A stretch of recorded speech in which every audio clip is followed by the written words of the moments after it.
Namaskar. In this episode of Dil Se, we'll talk about the turmoil that's taking place in international relations. And we'll ask the question, where do we stand? But before that, something interesting happened this afternoon when someone met me and said, he said, you know the difference between India, China, and the United States of America? China is run by engineers. The United States of America is run by lawyers. And India is run by politicians.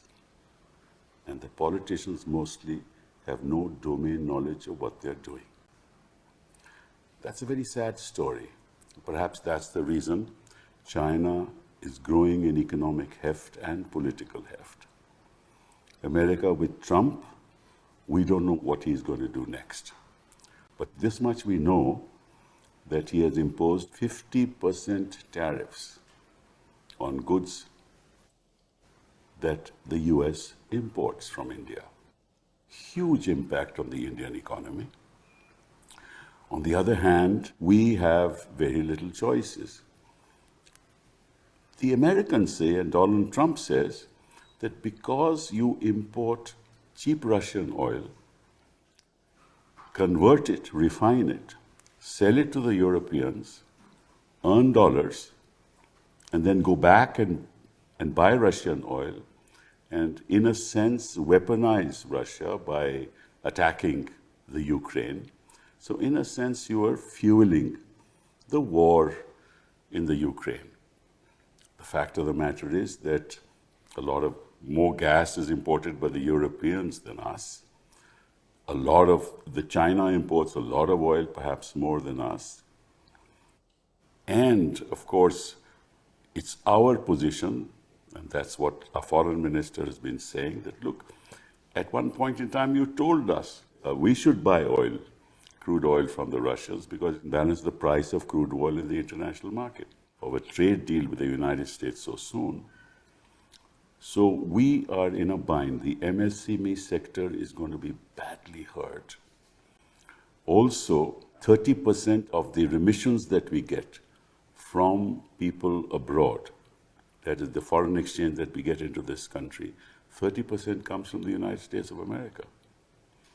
So it's going to have a huge impact on our economy. On the other hand, our relationship with China is not so great. You know that after 2020. And what happened at Galwan, and the occupation of the Chinese of our territory. Also their claim that they want Arunachal Pradesh or bits of Arunachal Pradesh. Of course, we're trying very hard to now sort of suggest that we are getting closer to China. But as you know, China and Pakistan are hand in glove. The Chinese are going to weaponize them, arm them in every possible way. Recently went to Russia. We had a meeting with Putin. Putin is perhaps going to come here. So we don't know what's going to happen, but we have three extraordinary people with us today from whom we're going to try and find out what's likely to happen. Jaimini Bhagwati is here. Thank you very much.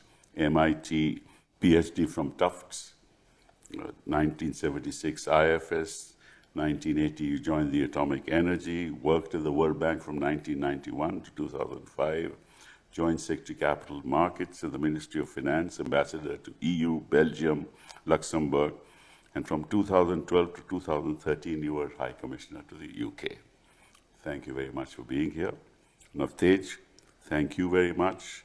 Old friend of mine, Navtej, 1980, IFS batch, 30 years, 8 years in the Foreign Service, Ambassador to Israel, High Commissioner to UK, Ambassador to the US, 14 to 16, Secretary West, spokesperson of the External Affairs Ministry from 2000, I think the longest to 2008, the longest I think any spokesperson has been there. And of course, apart from that, a great writer, fiction and non-fiction both, book on Nanak, Second Thoughts, Indians at Herod's Gate, translated Zafarnama. Thank you very much for being here.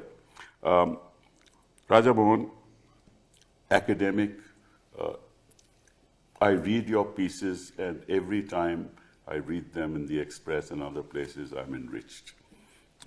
Amazing the way you write, your understanding of international affairs. You have a PhD in international relations, visiting professor in the Institute of South Asian Studies in Singapore, founding director of Carnegie India, also was with ORF and the CPR, professor at JNU, and of course a member of the National NSAP. Thank you all for being here. Jayamani, tell me what's happening.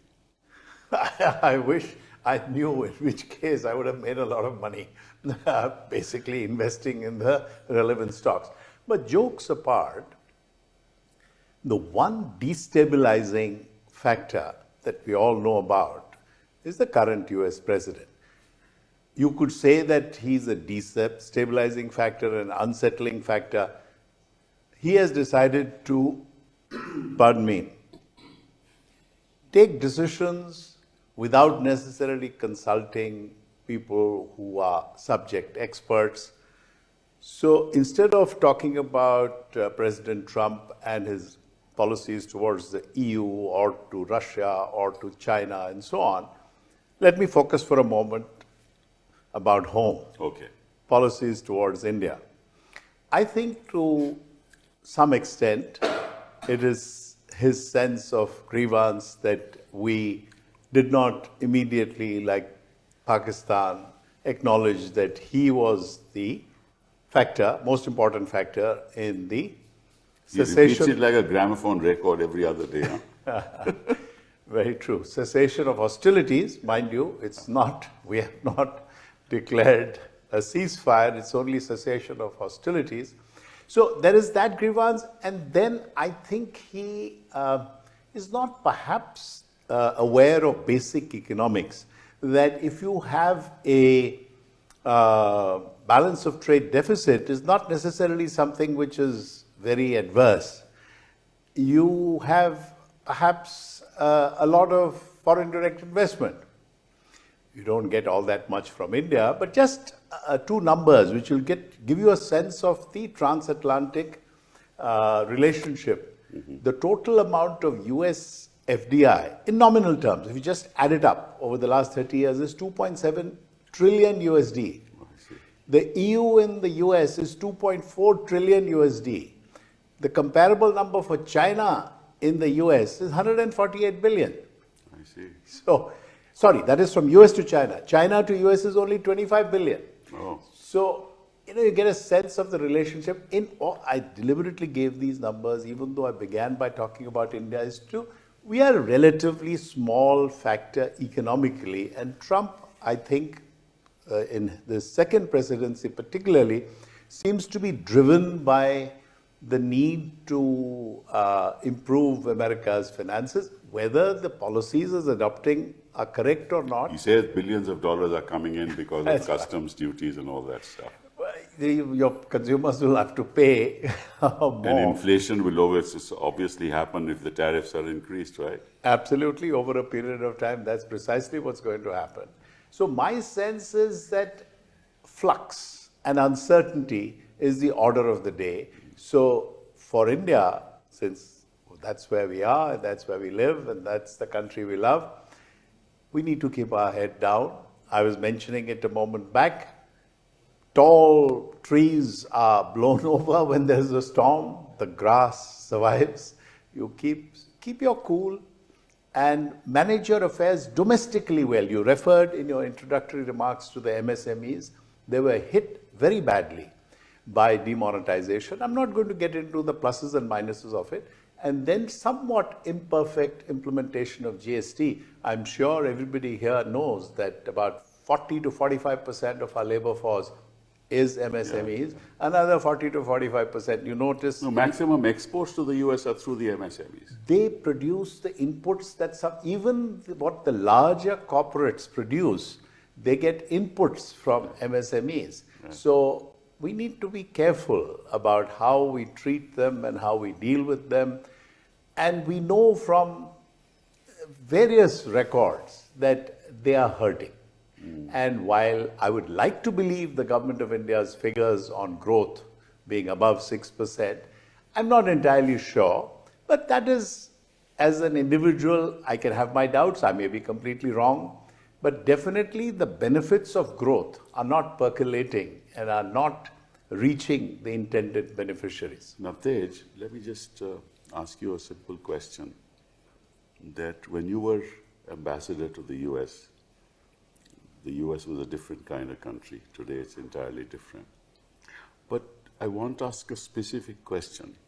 In diplomacy, is personal friendship a guide to good foreign policy? Well, thank you very much. I think personal friendship, say at the leadership level, or personal chemistry more than friendship. Friendships, I'm not sure whether there are really friendships, but there's a personal chemistry. You like sitting with someone, you like having a chat with someone, you entertain him over dinner or lunch. I think it helps because if you can't stand the sight of the other guy, then clearly that plays into your thinking. But if that helps, having said that, I think it's only got a limited value because it's nice, a bit of a cherry on top of the cream of the cake, but there has to be the cake. So there has to be a basic relationship. There has to be a relationship that is mutually beneficial, a relationship in which both of them see some advantage of taking it forward, making it stronger. So just by personal friendship, this way or that way, I don't think you can... I think I should reformulate the question. Modi ji went there and Trump in the first presidency. Ab ki baar Trump sarkar. Before that. Before I handled as ambassador the first visit, the first meeting of Prime Minister Modi and President Trump. They had not met each other earlier. And this was in June 2017. Okay. This was 6 months after Trump had come in. And what we had seen in those 6 months was not very comforting. I see. Because a lot of world leaders, a lot of allies particularly, made a beeline for not even Washington, for New York. Okay. Before his inauguration, when he was sitting in Trump Tower, the Japanese and others were hanging around New York trying to get a meeting because nobody quite knew what Trump was. Right. Nobody knew who the Secretary of State was going to be. Otherwise, for Hillary Clinton, every job had been slotted. For Trump, there was nobody. So people were winging their way in different ways, trying to get an in into the US leadership. And they didn't get a very great welcome. I see. He made very, very offhand remarks about the Chinese, about the Japanese, about the Koreans. Angela Merkel had a terrible visit. Yes. Theresa May had a frozen visit. So, frankly, we were not very keen that the Prime Minister should go in very early. Oh, really? And he didn't.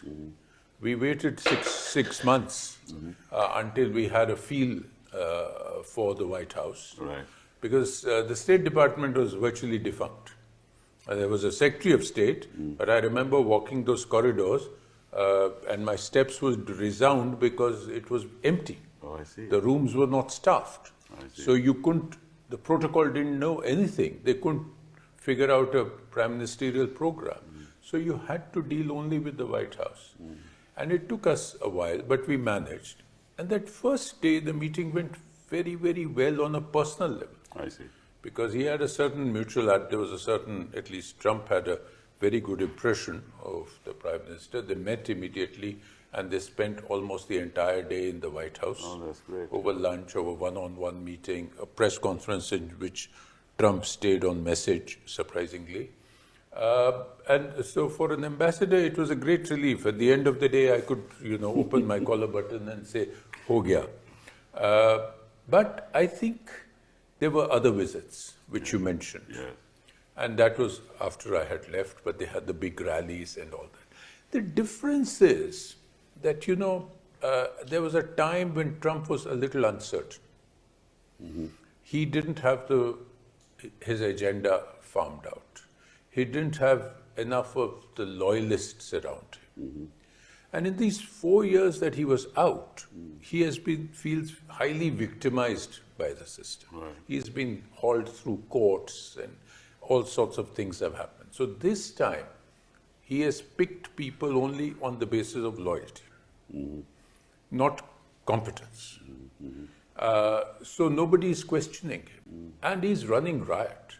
So whatever restraint there was on him, whatever advice he could take, today it is, gets up in the morning, today I want to drive on the left-hand side of the road, tomorrow I'll drive on the right side of the road.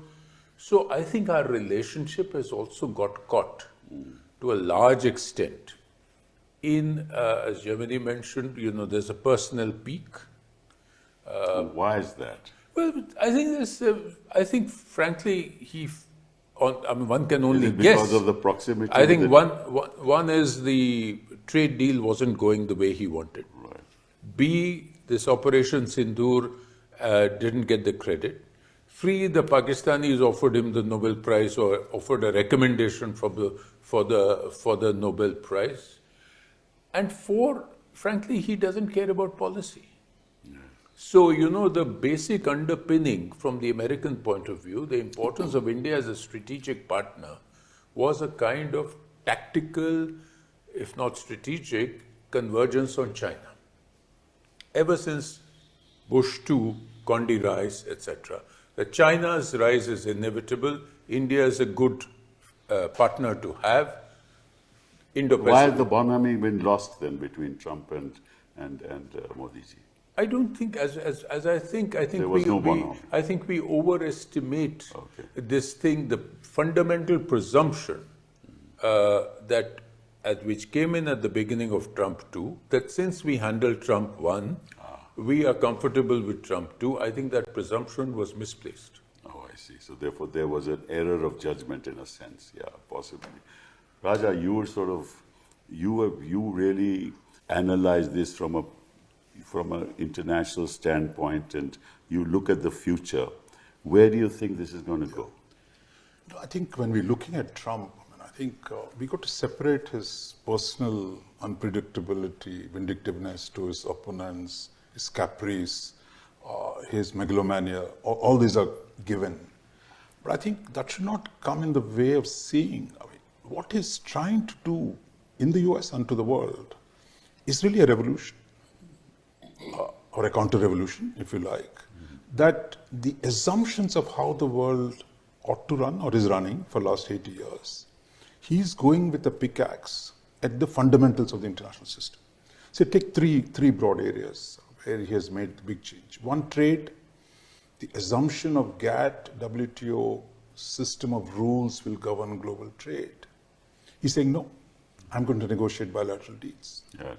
Second, US was a great country for immigration, that you outsourced your manufacturing, you insourced labor. He says that must stop. You need to have reshoring of production. You need to have restoration of manufacturing jobs and largely restore, shall we say, make America white again in a fundamental sense. Right. And you can feel that on the ground, that this idea that America was a land of immigrants, that is true historically, but I think the expansive immigration under the Democrats and the opening up of borders today, there's a backlash. And he's actually the movement that supports him. Both is anti-globalization as well as anti-immigration. So in a way, he's not just his personal conviction, that actually his mass base today wants action on those, and he's taking those. The two other areas, I think, on technology. If you see the previous years, the Biden administration was trying to restrain technology, the AI and other technologies. He's in full partnership with the Silicon Valley capitalists, and he's saying completely unleash the Silicon Valley capital, some of the new initiatives taken on artificial intelligence, on cryptocurrencies. He's basically saying, guys, go ahead and dominate the world. In fact, his statement last month, US is in an AI race, and we're going to win it. So I think this unfolding of a new technological capitalism in the US with full support of Washington, that's a new force. Where did we go wrong? My sense is we had, I think, given the personal relationship between the PM and the president, which was kind of seemingly reinforced in the February 13th summit. Yes. I think since probably we underestimated this intensity of the positions on trade. How we negotiated that agreement, I mean, we don't have to get into the details, but their expectation and our willingness, there was a complete mismatch. And I think that is broken down. But there's another aspect to it. I want your response to it. See, from Trump's point of view, he said America has been done in over the years. Yeah. You know, after the Second World War, there was the Marshall Plan. Yeah. We tried to sort of empower the European economies, which were destroyed. And we've been, you know, spending money on their defense. Why should we have to give so much to the world? And then we are allowing all the imports from the Europeans, from the Asians to come in, and we're losing out. So in that sense, he says, look, America has been done in. America wants to restore that. That's yeah, absolutely. I mean, I think that I think is interesting. What he did a little bit of this in the first term. It's interesting that the Biden administration did not reverse the tariffs on China. Right. In fact, the notion, the Biden administration's policy or foreign policy for the middle class was largely playing on Trump's terrain, which is, look, the US has lost out on a manufacturing game. China is rising. Therefore, we need to do something to restore American technological leadership, manufacturing capabilities, and to be able to dominate the international system. And I think we've only seen the trade game so far. I mean, he's also going to go at the financial system. Of course. Internationally, often the Secretary of Besant has already talked about changing the rules of the finance, of restoring the dollar's dominance. And our loose talk on de-dollarization, of course, got their attention. Yeah, we got into trouble with that. Basically, I mean, he might offer us another 25% if we keep talking about that, but I think we are not interested in de-dollarization. But I think the sense that... But BRICS would be interested? Yeah, British, I think its summit is, we are hosting it, I think, later in the year. But before that, we have the SCO. But I think this easy sense of America is declining and we can build a coalition against it and benefit from it, that I think we need to re-examine that. This notion, actually what we're seeing is assertion of American power. And the fact that he was trashing the WTO system, but people lined up in front of the White House to negotiate bilateral. Nobody went to WTO. All the Europeans? Yeah, and no one, not even the China. Nobody went to the WTO and said, guys, where is the multilateral system? But I think that is the power. What Trump has said, we import from everyone, therefore I have the leverage against everyone. True. And he said, okay, everything starts afresh, let's do new deals. I think on the Pakistan question, I think these two diplomats sitting here, but I think the wordplay, we got lost on the wordplay. You see, if you look at every major crisis between India and Pakistan, 87 brass tacks, 90 there was a crisis. Then you had 98, 99 Kargil. You had the 2001-2002 Op Parakram. Then you had the 2008 attack on Mumbai. Then you had Pulwama. Then you had Pahalgam. All of these crises, the Americans were the first responders, diplomatically. Every time the Americans stepped in. So this notion that Americans have nothing to do with this, which we tell ourselves, I mean, that's not accurate. Interesting. I think we mentioned it on your show in May. Yes. So what the problem was this man, President Trump, even before you announced that we're stopping, he says, I brokered it. Now, the problem is with the word brokered, you didn't deny his involvement. After all, you said Rubio called twice, J.D. Vance called once. So he was dramatically overstating American role, and it was not suitable for our politics. For a domestic audience. Yeah, exactly. And then you were underplaying his role, and you got stuck. And this man's ego is no bounds, Trump's ego. So I think that's where we got on the wrong side. If we had played it, look, I remember the same thing happened in Kargil time. In fact, Nawaz Sharif had to go to Washington on a July 4th weekend. July 4th. Yeah. So what we said at that time, and Mr. Vajpayee's answer was, look, thank you for facilitation. This is not mediation, this is facilitation. But I think, unfortunately, in the heat of the moment, we how that got played. And other people used to write books later and say, I did it. Pompeo, 2019 crisis. In his book, he said, look, I had to make a lot of phone calls to avoid a nuclear war. But this man, even before you said it, he's taken credit. And I think that created a huge political problem for Delhi. But fine, I think Trump, we now know that we don't know what's going to happen tomorrow. But what about the Chinese? Before I get to the Chinese, in a moment, the SCO summit will take place at the end of this month. Yeah. But, one needs to look at it in a historical context. US is not in some kind of a terminal decline. Others have grown. US GDP as a percentage of global GDP after the Second World War was 50%. Even today, it's roughly 25, 26, depending upon whether you count it in US dollar terms or purchasing power parity terms, it'll be less than purchasing power parity terms. So Trump's rise and ability to win even the popular vote, of course, he had a relatively weak opposition in Kamala Harris, is, as Raja has pointed out, there is a racist angle to it. People are uncomfortable. And his support base is not Krugman and people like that in the Ivy League universities.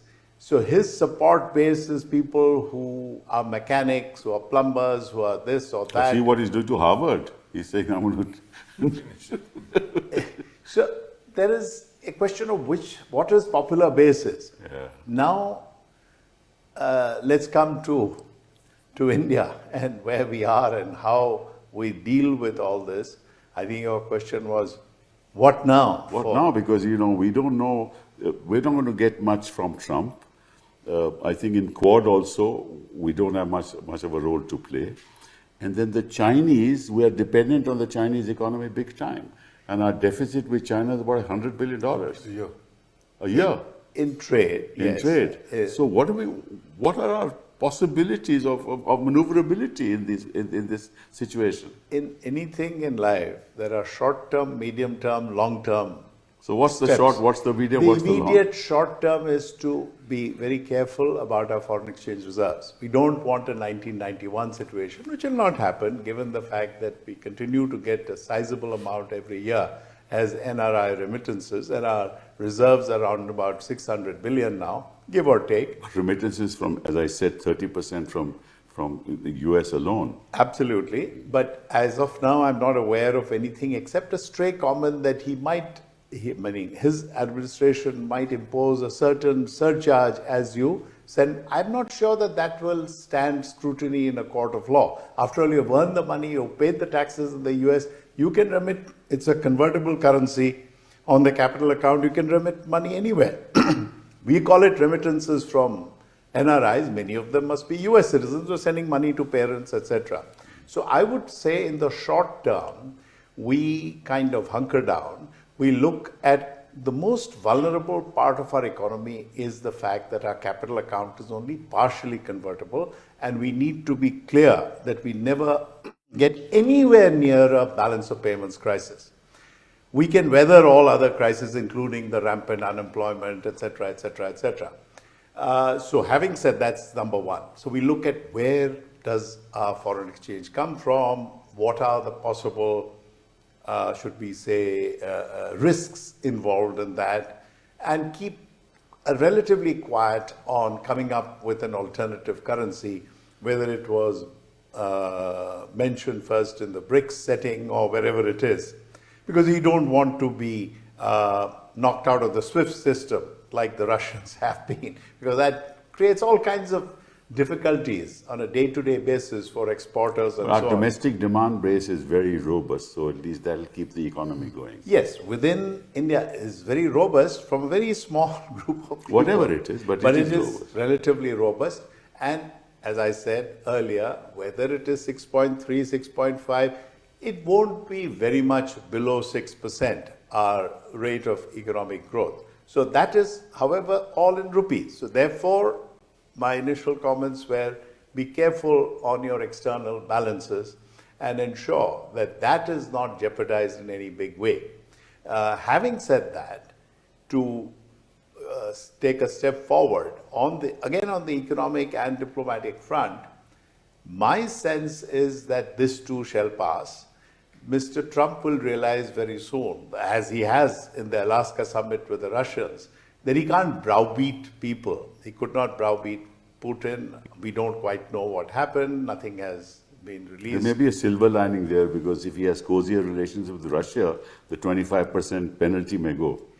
It is absurd, as has been pointed out by the Indian government and by others, that China buys much more oil from Russia. Of course, they don't export because they consume all of it themselves. So we also have exported, and one particular company, the name starts with an R, and we will not go further. No, but than you that. see, the American administration have said that, look, at one point, the import from of Russian oil was 1%, it's gone up to 42%. And ultimately, you're selling to the consumer at a higher price, and all the money is being taken away by the big companies. Who are you benefiting? And these are the big companies ultimately who do a lot of trade. Yes and no. When you say that only the company is benefiting, the government is pocketing more. Of course. Because our bulk of the oil that Excise is and- sold, oil, petrol, diesel, whatever in India, is through Indian oil public sector undertakings.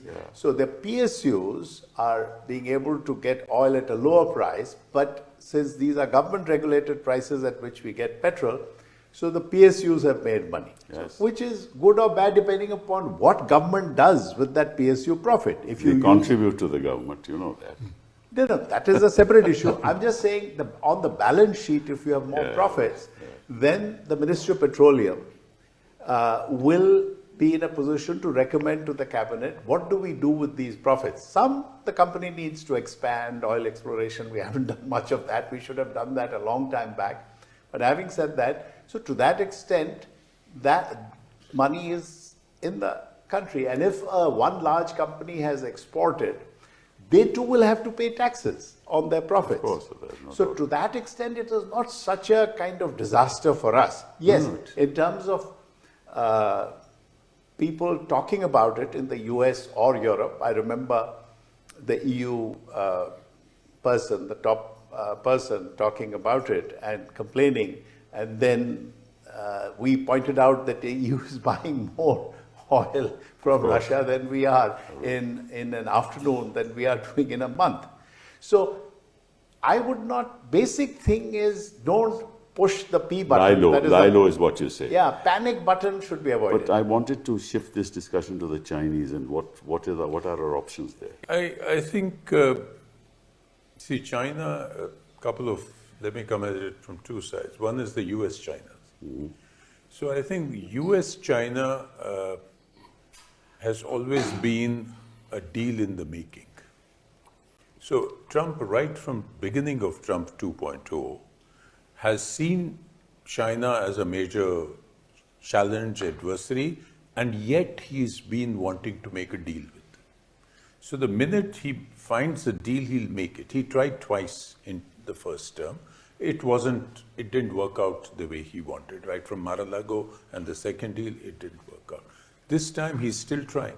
That's why if you notice, while we are getting 25% more on 27th August, they got a 90-day reprieve. That's right. And they import $62 billion worth of oil as against our 35 or 40 billion. So Peter Navarro and others are saying, but they haven't increased it. India has increased it. Now, which is a stupid They have argument. decreased it, in fact. Yeah. So we are, so I think China is a deal in the making. So we have to be careful with that. Now, as long as there was no deal and there was a strategic convergence between India and the US on China, it was good to play along. So in a way, I think there has been this debate within India that do we sort of put up all of the military strategic sort of option that until China moves away, etc., we are not doing. On the other hand, the whole trade, commerce, investment lobby in India has been shouting for the last 2 years that no, we need China, we open up visas, this, that, tunnel boring machinery, Nathula, etc. no. Yeah, so now, more than Nathula, I think there are 2 or 3 areas on which this engagement, I don't think if the SCO visit will work it out or the normal, it will happen in due time. One is rare earths. Yes, that's very important. So we need them. Our EV sector is languishing, Yes. particularly the two-wheeler EVs. You know, the TVS and Heroes and all that. They are running into a huge problem because the rare earth magnets have stopped coming. Now the urea, that's the other. Urea is the second thing. And even the most specialized fertilizers, which are for horticulture, that we're not even talking about. I think in these last talks, urea got Any mentioned. movement in these talks? Because I believe- I think I the believe- foreign minister Wang Yi came here. I believe these were all mentioned, I see. but nothing has yet come. I see. So whether it's urea or rare earth, no containers or permits have actually been issued, but there is some hope on these things. Okay. And the third thing is pharma. Oh, that's most important. You know, our pharma to US is still exempt. Yes. How long it is exempt, we don't know. He's threatening 250% on pharma. Much of our APIs Come from there. are coming from China. We are doing the formulation. Right. So I think there are these things which have to be kept in mind without giving up our border issues. So I think what we did for 30 years, we have to get back to that. It's not going to be easy. We have to get back to that you manage the border and you carry on. So this, in a way, this is an opening. But in a sense, you're telling me that there is very little space that we have, quite frankly, from what you tell me. How do we It's worse, negotiate? actually, we keep talking about strategic autonomy, strategic autonomy. Your industry is hopelessly tied to Chinese inputs. Exactly, exactly. See, what is Your reminded- electronics, everything. You want to do iPhone 17? Okay, I'll pull the Foxconn engineers. You want to build road in Himalayas? I'll take away the boring machines. You want to make pharma? I got the control. So I think, see, for 30 years, what has happened is we've lost ground on manufacturing. And China has become today almost 35% of the world's manufacturing takes place in China. And we're completely dependent on it. That's true. And talk about whether the UPA government's national manufacturing mission or these guys Make in India policy, it's not yet borne fruit. In fact, manufacturing as a percentage is going down.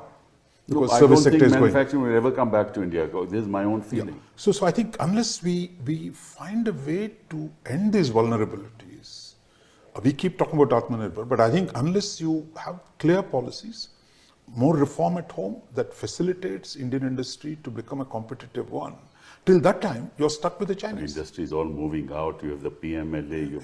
Who is going to invest in India? I didn't quite answer your question on the China aspect. But between 2000 and 2005, we were completely self-sufficient in APIs, these That's active true, pharmaceutical ingredients. That's dumping. That's right. It is not a very difficult, it's not very high tech because it is cheaper to import from China. That's correct. So I think we need to struggle. I completely dismiss any industry or any commercial house's argument that we'll be in trouble. Let everybody be in trouble, but you learn through trouble to be somewhat more self-sufficient where manufacturing is concerned. This government or even the previous government for the last 25 years, we have not given it the importance, and Raja just mentioned the number. As far as I know today, manufacturing has shrunk to 12% of That's GDP. correct, that's correct. I mean, they keep, in government handouts, they keep talking about 15, 16%. That is incorrect. So why have we allowed our corporate houses to ignore manufacturing? I say, why have we allowed? Because they will say, we're a private sector corporate, we'll do what we want. But you sit down with them, these somewhat, if I may submit, talk houses with... You cannot have the kind of policies China has for manufacturing. You just don't have the wherewithal to do that. I mean, that's a different kind of political setup where they can force industry to do A, B, or C. We can't do that in a democratic setup. You make it economically worthwhile for them to do that. So instead... You suspect them all the time. Yeah, that's wrong. How do you, unless you free up the economy from within, free up. I mean, free up. I think that is the point. That's I think the point. It's really not a diplomatic Exactly. problem. Your point It is a exactly right. Economic problem. It's an economic problem. Yes, absolutely. It's not a political or a diplomatic problem. Exactly. So on the one time when you talk about Atmanirbhar Bharat, but you don't give the economy and the industry the wherewithal to do what they want to do.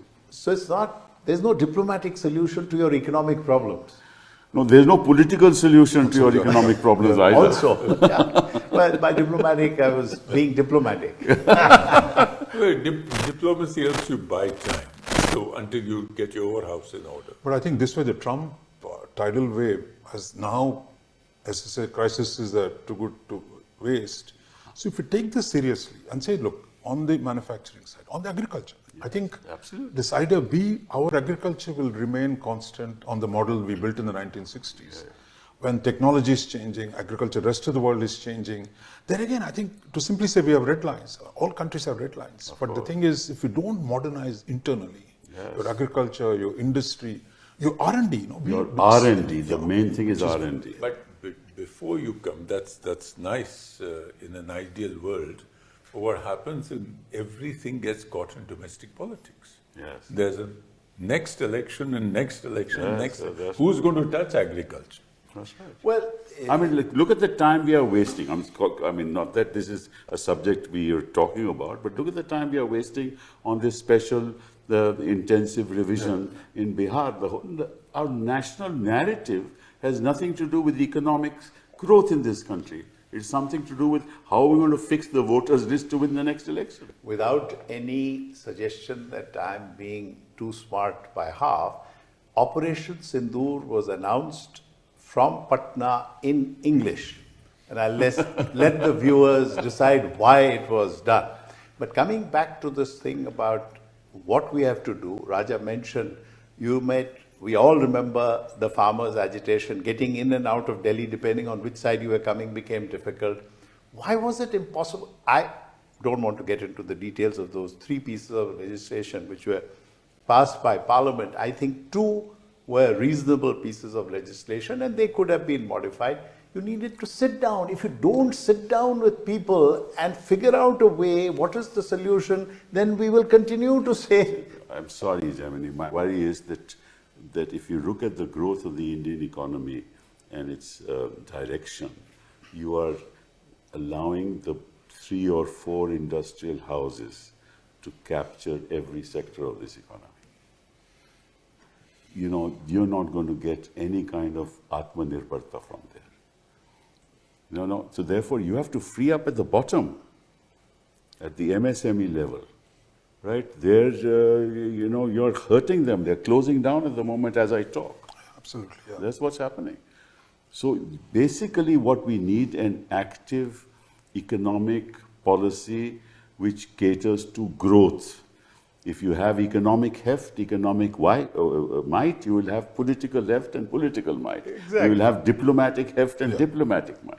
I think what you need is a pro-market, not pro-business. Yes, pro-market. Pro-growth. Yes, absolutely. Yeah. That's what we need. Because look at our relationship with our neighbors, almost zilch, right? We can't really deal with Pakistan in the manner we used to deal with in 1971, right? We can't deal with them because the Chinese are there now. We have very little negotiating space with the Chinese. So, and our relationship with the US are strained. So, and with Russia, sure, we're wanting to, but our dependence on the Russian economy is also limited. So actually, we export barely $5 billion to them. Exactly. Now There's oil virtually no surge trade. is taking. There's virtually no trade. And It's whatever only the it is, defense. there's oil. Yes, oil and defense. That's it. Yeah, but I think that's... This is the problem. You put your finger on it, defense. Yes. So where are we on defense production? If you look at it, we talked about the economy. There too, we are lagging and we don't want to get into Rafale aircraft, which aircraft was given to us. Reform, I think, the procurement reform, the getting the I mean, private some sector very in. systemic reforms where you need to be a little more open. You need to, I'm going to go out on a limb and say that you need to pay DRDO scientists not by A, B, C, D, but who's good. Pay them $10,000 per annum, per month. No, and invest in the private sector for R&D. Exactly. That's what you need to do. Well, you don't do that. Because the moment you do that, somebody will file a petition saying that they are favoring this fellow, favoring that fellow. Then there'll be a public interest litigation. So all that must stop. That goes back to your core competence. No, what our I'm judges deeply do. disappointed with the judiciary as well. Absolutely. You see, I'm deeply, deeply disappointed. They just sit because the on problem things. of the matter is they don't protect the ordinary citizen of this country, right? They say go to the High Court. The trial court doesn't grant bail. Chief ministers are inside for years. Ministers are inside for years, right? They try and implicate chief ministers and existing ministers. Now they want to have a law, criminal laws. They are now saying that if a minister or a chief minister is in prison, is in custody for 30 days, on the 31st day he must resign. Now, in which country will growth ever take place if these are the kind of laws in our country? This is the problem. This is the real problem. And the courts are not doing anything about it. Unfortunately, that is the hard truth. You know, free up agriculture. Invest in the private sector in R&D, right? Allow industry to function in a market-oriented economy, not crony capitalism, as you are doing. One person is buying this, the other person is buying that. I mean, what's the national assets? Because I think on what you said about R&D, because again, I think we're not paying enough attention to the dramatic changes in technology. Yes. I mentioned at the beginning that what Trump is doing. Where are we in AI? Yeah. Where are we in AI? You might find that in California, some of the top guys who are doing some of the research are people of Indian origin and maybe first generation. No, So we're helping the US build it. But I'm saying internally, if you don't... You need to pay people more. Government can afford to pay people more in select areas, assuming that you choose people on a competitive, open, transparent basis. So you're not paying high amounts to people who are really not that good. Get technocrats into the political system. But that's what the Chinese have done. It's Basically, very, all very engineers. important. And I started with that. Most of these people have no idea of the ministry that they're handling. I'm sorry to say, I don't want to criticize anybody. The reality is, what does a politician know about a ministry that he's handling? Right? He has no knowledge. He'll just do what the bureaucrat asks him to do. This is the reality. Most of the ministers are ex-bureaucrats now. I think what Raj mentioned, I want to use that to bring you back to Trump. Okay. Raj mentioned that Indian Americans are helping build the US. They're not coming back. True. And this is what I've been wondering. I've been waiting for these last few weeks when India-US relationship has been going from here to here and going in doldrums. Where are the famous Indian Americans? True. But they're Americans, in the end. They're Americans. I They're think we Americans. often mistook them as you're absolutely right, and this is something which I share You've been your ambassador. point of view, and I've been saying this, that do not build up this chimera that we That's have correct. a huge and influential Correct. Indian American lobby. They are Americans. For me, honestly, the day you change your passport, you're not an Indian. You're right. You're not an Indian. You're right. And we should not have an unusual expectation, an undue but we were expectation, using because the- we are actually putting those people in a We difficult were using spot. those very people for the kind of things that we're doing with Trump. We are putting those people in a difficult spot. He spent his 35 years trying to be American, and then you go and say, no, but you're Indian. So, so let's not have false hopes. That is another presumption. When you checked it, it was false. And we've checked it now. Otherwise, the number of Indian Americans in the Trump administration, Any number. Huge. so why are they not influencing policy? They can't. They are influencing policy in favor They of the can't. United States. They can't. So let's take it that they can't. Let's not build up this thing. There's a diaspora, which is the... Yeah. Time permitting, you brought up the issue of appointments. We have ambassador designate to India, Yes, I know. Sergio Very- Korkovsky, who was born in Tashkent. That's right. He's 38 years old. He's not just ambassador to India. Of course, he needs Senate ratification approval. Envoy, He is also the special envoy for South Asia. South Asia and Central Asia. I'm reminded of a visit of Richard Bauscher In those days, I happened to be responsible for Central Asia, etc., Russia, and so on. He came and met me, and he was the Assistant Secretary of State for South and Central Asia, and he suggested that we import electricity from these huge hydroelectric projects that the US will set up in Tajikistan and Kyrgyzstan because they have a lot of hydro potential. So my response to him was, which is there in WikiLeaks, if you so wish to look at, my response to him was, you provide the electricity to us at our borders. I have no clearance from anyone. Any amount. You give us 100 gigawatt, we'll accept it. So he also smiled. He knew that, I said, those difficult terrains and those difficult Terrorists, places, how do you get it? like the pipeline. So now this appointment, we can't just ignore this. I don't know. One way to do it is to go slow on I the just read a agreement. comment. But I don't think we should look. How can if we say we are the fourth largest economy? And are we going to be bullied by an ambassador? So I don't think we should hype up every little thing No, we don't have into to be a. bullied, but Nobody is going to bully us. Look, I mean, you. And he's not going to deliver merely because he's close to Trump, quite frankly. No, they can't. You He's know, in 38 fact, years old. I read a comment the other day, he said we had people like Galbraith who were here, who had the stature to actually change policy. But these people don't have that. No, kind of- you see, he evidently, according to Steve Bannon, he is the only man who has walk-in privileges on Trump. I don't know if it's right I or know wrong. what that but means. that's- Access is good. So access is always useful, Yeah. but it's good to have the ear of the president, but it depends on I think what the this- message is. That's true. Sometimes I'd rather he didn't have the ear if he's going to give I the think wrong nothing. message. I think so. I think it brings us back to the main point. I mean, what we started with. If you see Trump's tweet on this appointment, he says, "My agenda with A in capital." What is the agenda? One is trade.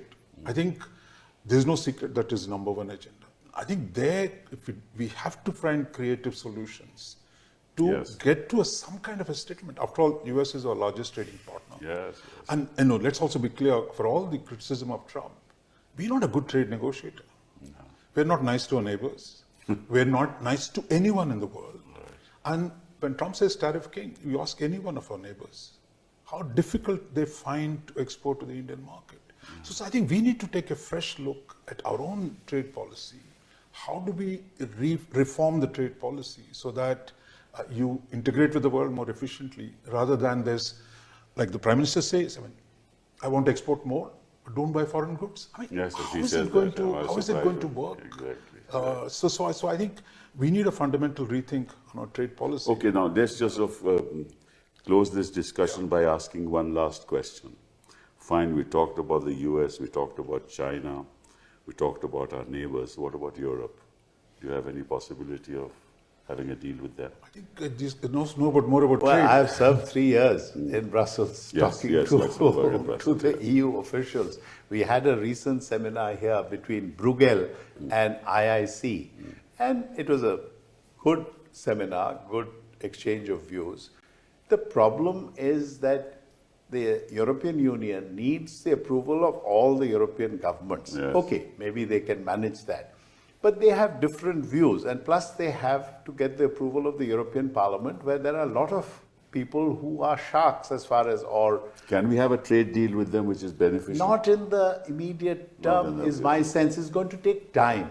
And they also have this carbon border adjustment thing, which mechanism, CABM, I think it's called. They say it's actually never been as fast as it is today. We've done about 7-8 chapters. There are still 70, We've been 50. working on it for the last 17, 18 years. But they say in the last 1 year there's been progress. It's moved, and I think the India-UK deal has helped. That has made them focused a little more, that if we can we do something which is If I India, got the UK US plus. deal, it would have probably even Yeah. The only difference is that UK is one country, EU is many countries, and true. each country has the right. Although trade There's has tension between them and China too. So what I'm saying, maybe we have some maneuverability there, that's all. if I think it again takes you back to, are you prepared to do trade reforms? That I think is the key which will open up for the space. Absolutely. If you're prepared to be more open and take some risk, you're constantly want to, as I don't want to say it, protect some people. You here. cannot climb. You cannot keep protecting. You cannot and also, climb the Everest unless you take the risk. Exactly. Exactly. And we want India to be there, right there. We have to, because, I mean, let's face it, last 2 or 3 years, we have changed our attitude towards FTAs. Yes, of course. So, but still there's a long way to go. You know, so even the old FTAs that we have with Japan, with ASEAN, etc., they need to be re-energized. So, there's a long Let's way do to that. go. Let's do that, and let's free up the Indian economy. Absolutely, that's the only way. I That's think the only way. I think the main thing. The world is changing very fast. The question is how quickly are we willing to change our domestic situation? And if we don't do that, we're going to fall further behind. Right. And forget about politics for the moment. Yeah. Let's concentrate on the economy. Thank you very much. Thank you. Thank you. Good to be here.